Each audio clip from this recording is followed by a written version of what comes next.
It was supposed to be an ordinary flight. David Carter, a businessman in his late 40s, had boarded a small passenger plane at Sydney Kingsford Smith Airport, SID, on his way to London Heathrow Airport, LHR, for an important meeting. The sky was clear when the flight took off, and everything seemed routine. David, though a frequent traveler, knew nothing about flying an aircraft. He was content in his seat, watching the clouds roll by.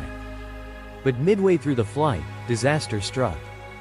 A crisis in the air. Suddenly, a loud gasp was heard from the cockpit. The pilot clutched his chest and collapsed. The co-pilot, realizing the emergency, rushed to help but found the pilot completely unconscious. The passengers panicked as turbulence hit the plane, shaking it violently. An announcement came over the intercom. "This is the co-pilot speaking. We have an emergency. The pilot is unresponsive, and I need assistance." Fear filled the cabin. People screamed. Some prayed. Some wept. David sat frozen in his seat, gripping the armrest, his heart pounding. Then, the unthinkable happened.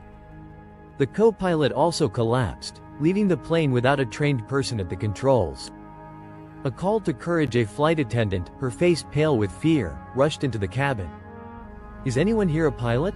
Does anyone have flying experience?" she cried out. No one answered. The silence was deafening. David swallowed hard. He had never flown a plane before, but something stirred inside him, a nudge, a whisper. "Go." "Ma'am," he said, standing up, his voice shaking. I don't know how to fly, but if no one else can help, I'll try." Shocked, the flight attendant hesitated, then grabbed his arm and led him to the cockpit. The moment he stepped inside, a new wave of fear crashed over him. Buttons, screens, levers, blinking lights, it was overwhelming. Just then, a voice crackled through the radio. "This is air traffic control. Who am I speaking to?" David hesitated. "My name is David Carter. The pilot and co-pilot are unconscious. I have no idea how to fly. Listen to me, David. We're going to help you land this plane. But you must focus. Do not be distracted. Do exactly as I say." David took a deep breath. He was terrified, but he had no choice. Faith in the storm. The air traffic controller's voice was steady, calm, and reassuring. But outside, a storm was raging. Dark clouds gathered. The plane shook violently. Lightning flashed, illuminating the sky in eerie bursts.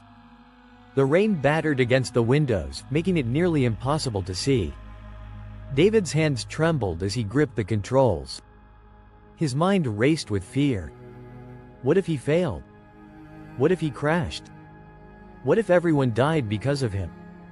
"David, listen to my voice." The controller's voice cut through his fear. "Ignore the storm. Ignore the lightning. Do not focus on the wind or the turbulence. Focus only on my instructions." David clenched his jaw. It sounded just like what God tells us in times of trouble. Isaiah chapter 41 verse 10. "Fear not, for I am with you. Be not dismayed, for I am your God. I will strengthen you. I will help you. I will uphold you with my righteous right hand." Step by step, trusting the voice, the storm worsened. The plane dipped. Passengers screamed. Fear roared inside David's mind like a hurricane. "David, do not focus on the chaos. Focus on my voice." Tears filled his eyes. "Lord, I don't know what I'm doing," he prayed silently. "But I will trust."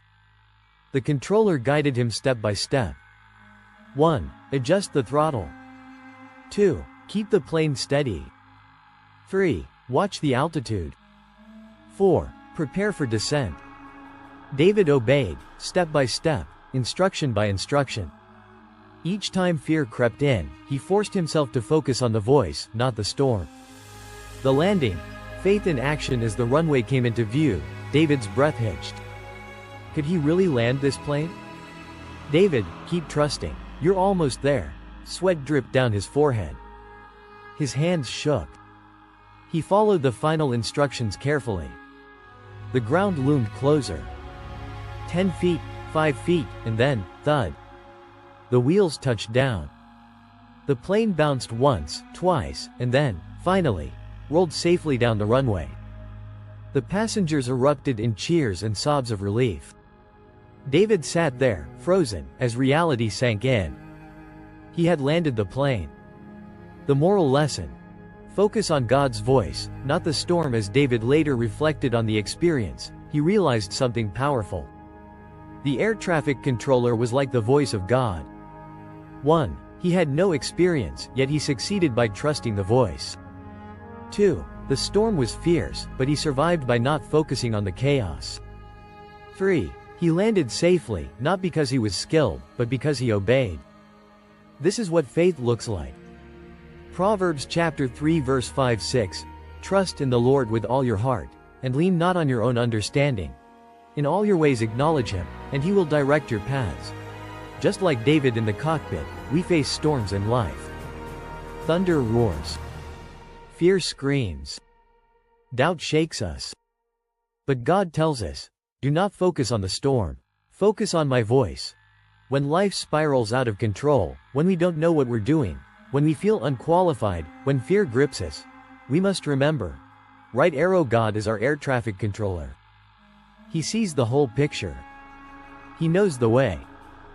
He will guide us, but only if we listen. Right arrow, fear is the storm. The enemy wants to distract us with worry, pain, and doubt. But we must keep our eyes on God, not the turbulence. Right arrow, faith lands the plane. We don't need to have all the answers. We just need to trust and obey.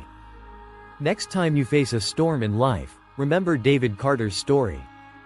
The storm may rage, but if you trust God's voice over the noise, you will land safely where he wants you to be.